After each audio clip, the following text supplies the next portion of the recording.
আজকে আপনাদের তৃতীয় দফার প্রার্থী তালিকা ঘোষণা করেছে, কোথায় কাকে প্রার্থী করলেন?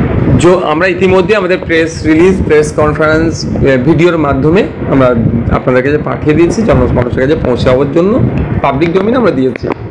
জঙ্গিপুর লোকসভা থেকে আমরা শাহজাহান বিশ্বাস সাহেবকে মনোনীত করেছি আমাদের দলের হয়ে, অর্থাৎ ইন্ডিয়ান সেকুলার ফ্রন্টের হয়ে খামচিহ্ন নিয়ে তিনি প্রতিদ্বন্দ্বিতা করবেন।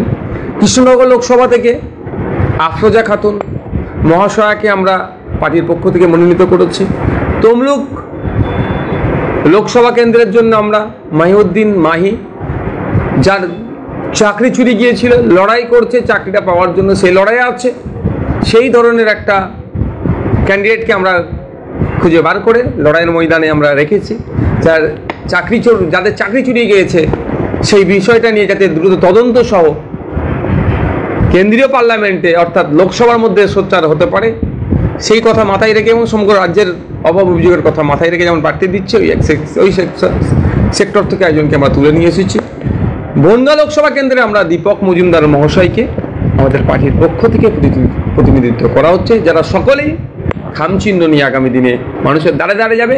খামচিহ্ন মানুষ যদি বিপুল ভোট দেয়, আমাদের প্রতিনিধিকে যদি পার্লামেন্টের মধ্যে পাঠায়, জনগণের জনপ্রতিনিধি হয়ে তিনি ভূমিকা পালন করবেন। অজিত চৌধুরী একের পর এক আপনাদের সম্বন্ধে কটাক্ষ করে, বহরমপুরের ক্ষেত্রে আপনাদের কি থাকবে? দেখুন, সব ওয়েটার ওয়াচ কথা আছে, সময় আর সাথে সাথে সবাই কথা বলবে।